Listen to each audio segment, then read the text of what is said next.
Bonjour mesdames, messieurs et bienvenue à cette partie 2 que nous allons intituler comme la précédente comment et pourquoi les Africains et les Afro-descendants se mettent en insécurité en Amérique du Nord.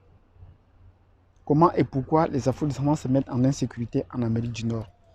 Dans la précédente vidéo, nous avons essayé de déblayer le contexte pour vous montrer que le contexte dans lequel nous vivons en Amérique du Nord échappe à toute connaissance ou à tout effleurement de la pensée des Afro-descendants.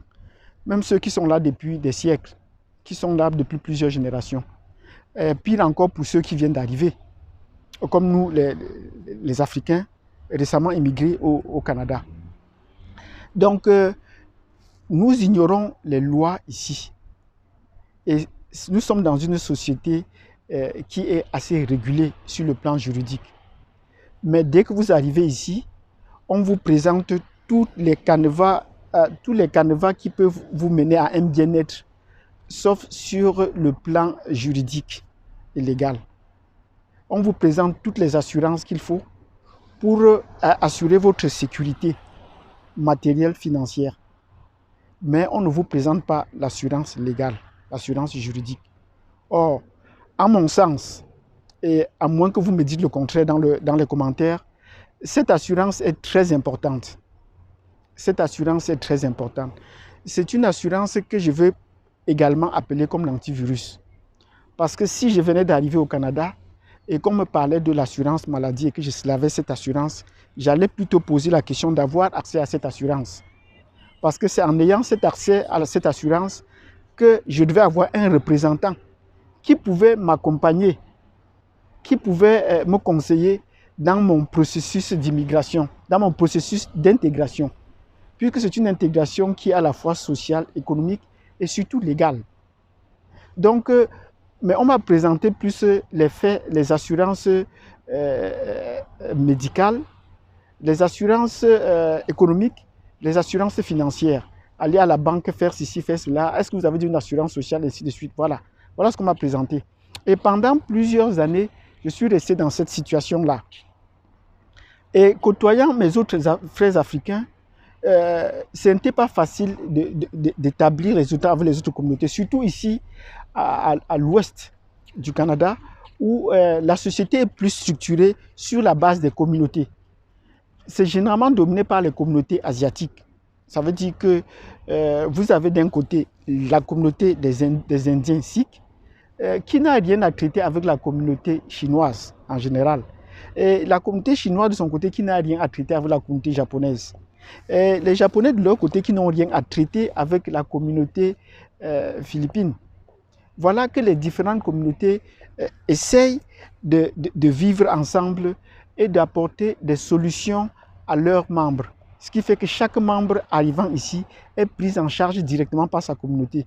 Et vous allez arriver dans les services publics, ici en Colombie-Britannique, vous allez vous rendre compte que la première langue c'est l'anglais, on vous dit c'est la langue officielle.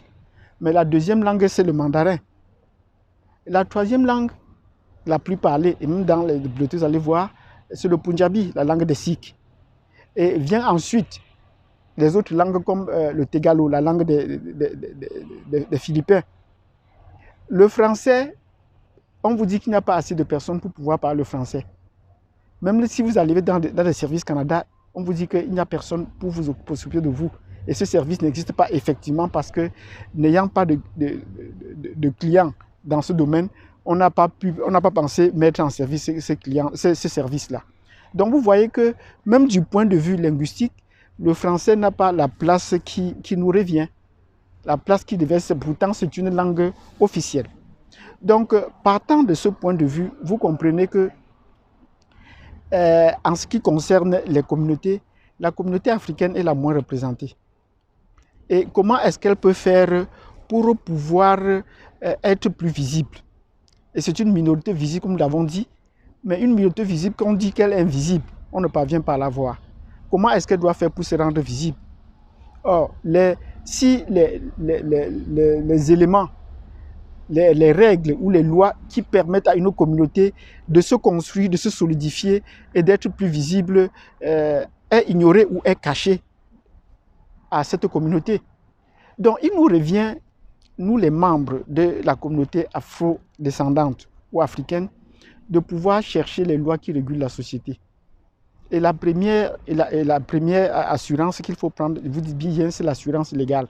Parce que par elle, vous aurez droit à un cabinet médical 24/24, comme on dit en Afrique, ou 24/7, comme on dit ici, qui peut vous assister dans toutes les situations. Je prends un exemple. Dès que je suis arrivé ici, j'ai été orienté à travailler soit dans la sécurité, soit dans le bâtiment, dans la construction. C'était pour essayer de construire ton expérience canadienne et avoir des relations, apprendre le travail, l'esprit du travail dans le milieu canadien. Voilà ce qui m'a été dit. Et effectivement, des deux services qui m'ont été proposés, j'ai choisi donc de travailler dans la sécurité. Parce que je trouvais que c'est un travail un peu plus moins physique. C'est un travail un peu plus intellectuel. Et je me suis formé en sécurité, j'ai pris ma carte de sécurité. C'est un service assez régulier. Et j'ai compris beaucoup de choses sur les lois et les règlements. Et je veux faire un rapport maintenant, un rapprochement par rapport à ce qui se passe actuellement. Lorsque vous êtes un agent de sécurité, on vous demande généralement de faire la patrouille. Faire la patrouille, et vous êtes un corps aussi privilégié à côté de la police qui doit faire le travail. Ce qui fait que chaque fois que vous êtes buté dans votre corps, on vous montre jusqu'où vous pouvez aller et à partir d'où la police prend le relais. On vous dit bien que vous êtes des collaborateurs de ce corps. Donc vous avez à faire des patrouilles, à observer des situations, à observer les bâtiments et les hommes, les mettre en sécurité, faire des contrôles d'accès et demander aux gens de ne pas être ici ou de ne pas être là. Prenons le cas des gens de la rue qui dorment devant un bâtiment public. Ce n'est pas permis par la loi.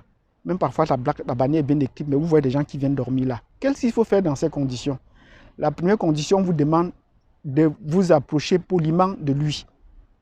Il faut s'approcher poliment de quelqu'un qui est en flagrant délit. Le saluer avec courtoisie et lui dire qu'il n'a pas le droit d'être là. Est-ce qu'il le sait? Qu'il vous dise non, vous dit bon, voilà, c'est écrit, ou voilà, ce n'est pas permis d'être ici. Et s'il vous dit oui, qu'il le savait, vous dit bon, dans ce cas, vous ne devez plus rester. Vous passez à la deuxième phase, vous lui demandez donc de partir. Il peut vous demander de lui accorder un temps, ou vous pouvez lui donner un temps pour partir. Temps au-delà duquel, s'il est encore là, il sera en infraction. Vous pouvez lui dire, par exemple, je vous donne 10 minutes pour quitter ici. Et si au cours des 10 minutes, il n'est pas parti, vous revenez et vous lui dites, dans ce cas, je vais appeler la police.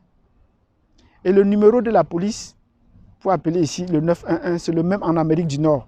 Aux États-Unis, au Canada, c'est le même numéro. Vous allez donc rester sur place et appeler la police qui va venir le déloger. Qui va venir le déloger par force. Or, quand la police intervient dans ce genre de situation, elle procède de la même façon que l'agent de sécurité. Mais bien auparavant, quand la police va arriver, elle va vous poser un certain nombre de questions. De dire qui vous êtes, où vous êtes, la personne qui est incriminée, qu'est-ce qu'il fait, pourquoi est-ce qu'il est là. Et on revient toujours sur les critères d'identification de la personne. Si on vous donne des critères, on veut savoir, si c'est quelqu'un des Premières Nations, un autochtone, c'est tout ça qui revient. Est-ce qu'il ressemble, si vous donnez des critères et que vous n'êtes pas très sûr, est-ce qu'il ressemble à quelqu'un des Premières Nations? Oui ou non, c'est un homme ou c'est une femme? On va vous demander, on ne vous demande pas si c'est un noir. Si c'est un noir, vous allez directement le dire parce que c'est trop évident. Parce que c'est autour de ces gens que généralement ces questions sont parce qu'on sait qu'ils ignorent les lois. On ne pose pas parce qu'on a des préjugés favorables sur eux, c'est vrai, mais on sait qu'ils ne savent pas souvent les lois, qu'ils ne lisent pas, qu'ils ne prennent pas attention. C'est pour ça qu'on s'oriente avant d'arriver. Et dès que la police arrive, elle pose avec courtoisie les mêmes questions. Et est-ce qu'on vous a demandé de partir? Oui, vous allez partir maintenant. Elle dit non, on peut attendre. On dit non, vous n'allez pas attendre, vous allez déloger maintenant. Si elle traîne, c'est où maintenant on va engager le contact physique. C'est où on va engager le contact physique. Et quand on engage le contact physique, il faudrait vous neutraliser et vous embarquer. Donc, si vous n'obéissez pas, si vous n'obtempérez pas, pendant toute cette procédure, la force va aller croissante. Je veux dire que si le premier agent de police se met et qu'il ne parvient pas, un deuxième va se mettre déjà pour vous menotter et vous devez être calme, ne vous agitez pas. Si vous vous agitez, on doit vous, jusqu'à ce que vous allez vous calmer. On va vous dire, calmez-vous monsieur, calmez-vous. Calmez-vous, tant que vous ne vous calmez pas, ça n'ira pas. Calmez-vous, il vous entraîne, ainsi de suite. Or, vous voyez, dans ces conditions, des deux communautés que je viens de citer, les Premières Nations et les Noirs, ignorent toutes ces procédures. Quand il concerne les autres communautés, qu'est-ce qu'on fait? La personne incriminée va vous dire, quand il est interpellé, est-ce que vous me donnez une minute pour appeler mon avocat? Il ne répond plus aux questions. Qu'est-ce que j'ai fait? Qu'est-ce que j'ai fait? Si la police ne lui dit pas calme, il va dire, accordez-moi une minute pour appeler son avocat. Et il appelle son avocat pour intervenir. Accordez-moi 15 minutes, mon avocat sera là et vous allez dialoguer à mon avocat. Voilà ce que font les Indiens, les Chinois, généralement, les autres communautés. Et quand l'avocat est là pour le représenter et répondre à toutes les questions que vont poser les policiers. Et là, ça change la situation. Combien donc d'Africains ont des avocats? C'est la question qu'on se pose. Combien d'Africains ont des avocats? Aucun Africain n'a d'avocat. Très peu d'Africains ont des avocats. Même tout récemment, dans un témoignage lors d'une formation, j'ai suivi une dame qui avait pris dans cette assurance et qui avait oublié qu'après avoir fait, elle a déposé sa voiture, on l'a cognée et elle a pensé appeler l'assurance pour ce genre de situation. Mais c'est après qu'on lui a rappelé, mais tu avais un avocat, voilà, tu as payé l'assurance juridique, c'est l'avocat qui allait intervenir. Et c'est l'avocat qui a intervenu pour essayer de changer les choses favorablement à sa façon. Ce n'est pas pour dire que quand vous avez une assurance illégale, toutes vos fautes seront expiées, non. Mais au moins là, les sanctions ne vont pas aller jusqu'à leur terme. Je prends le cas. Si vous prenez par exemple, vous avez par exemple un ticket. Si vous avez par exemple un ticket et que vous remettez à votre, avocat, ce n'est pas parce que vous aurez tort que, c'est pas parce que vous aurez absolument raison, non. L'avocat va se battre pour réduire que ça ne vous soustrait des points dans votre permis, de un. Et de deux, il va se battre pour réduire le coût à payer pour cette infraction. Et généralement, dans certains cas, des petites fractions bénignes ou peut-être de parking, les avocats parfois vont généralement les annuler quand votre nom est mal orthographié. Or, si c'est vous qui soulevez cette question-là, on va réduire le coût, mais on va maintenir le paiement ou la sanction. Vous comprenez donc la nécessité d'avoir un avocat. Combien de centaines de dollars payons-nous par an pour les tickets inutiles? On veut juste savoir combien on doit payer, on paye, on fuit. Même si vous avez le temps d'aller à la cour, ça va vous prendre également une longue procédure. Vous pouvez contester. Combien d'Africains savent qu'ils peuvent contester les tickets qu'on leur remet à la cour? Ils n'ont pas le temps, ils préfèrent payer sans aller. Donc, chers frères et sœurs, si vous prenez une assurance juridique légale, vous serez couverts et protégés. Vous allez épargner beaucoup de temps et beaucoup d'argent. Voilà des phénomènes, des situations qui fragilisent économiquement et financièrement les Noirs, la communauté noire et de façon individuelle. Je veux dire, le temps qu'on perd à suivre les procès. Et vous savez bien que le temps, c'est de l'argent. Ensuite, les montants que nous payons, qui pouvaient être facilement annulés. Comptez combien? Or, déjà, ceci réduit énormément les dépenses qu'on aurait dû faire inutilement et que les autres n'en font pas déjà. Tout simplement pourquoi? Parce qu'ils sont couverts. Donc, je vous prie les uns et les autres, prenez cette action. Engagez-vous individuellement. Parce que l'engagement individuel va avoir un impact communautaire assez important. L'engagement individuel en prenant une assurance va avoir un impact communautaire assez important. Et comment? Quand vous prenez une assurance légale, non seulement vous êtes couvert, mais si votre collègue, votre camarade, votre compatriote prend également une autre assurance, ça vous fait déjà 2. Si en faisant des patrouilles ou en faisant des contrôles, 2 fois sur 5, la police aperçoit que des Africains savent la procédure et qui savent de quoi il est question, je pense que cela va tempérer l'ardeur de l'administration à vouloir toujours nous prendre à défaut. Même dans les cours, même dans les situations de tribunal, nous perdons ces procès par défaut. De 1, de par la couleur de la peau, et de 2, de par nos noms. Mais est-ce que nous en sommes conscients? Nous n'en sommes pas conscients. Donc, c'est un fait qui fragilise notre communauté aussi parce que lorsque vous appelez un frère avec qui vous êtes dans une communauté, les gens n'ont pas le temps de discuter. Pourquoi? De s'échanger, de se rencontrer. Pourquoi? Parce qu'ils ne se sentent pas en sécurité. Vous ne pouvez pas entreprendre. Pourquoi? Parce que vous ne vous sentez pas en sécurité. Par exemple, si vous appelez un frère, rencontrons-nous pour essayer de mener une action, pour essayer de faire un business. Il a peur de se faire flouer par son frère. Ils ne se font pas mutuellement confiance. Pourquoi? Parce qu'il ne maîtrise pas le cadre juridique. Or, si j'ai mon avocat, je trouve quelqu'un qui a son avocat et il me dit qu'il y a un business à entreprendre là. C'est aussi simple. Dès qu'il accepte, de ce qu'on discute du business, que je pense que c'est un business que ça vaut la peine de tenter ou de commencer, je vais lui dire, tu vas parler à mon avocat. Je pense que ce business-ci est, et voilà mon avocat. Et il va échanger avec mon avocat. Si chacun de nous a un avocat, le business va être commencé et chacun va savoir ce à quoi il s'attend. Voilà pourquoi la communauté noire donc, ne peut pas être solidaire. Voilà donc pourquoi elle ne peut pas progresser financièrement et économiquement. Parce que j'ai suivi des vidéos où on dit on ne peut pas être riche. Les Noirs ont peur d'être riches. Non, ils n'ont pas peur d'être riches. C'est parce qu'ils ne maîtrisent pas le système financier, ils ne maîtrisent pas le système juridique et légal qui entoure la société, qui entoure les finances, qui entoure les projets.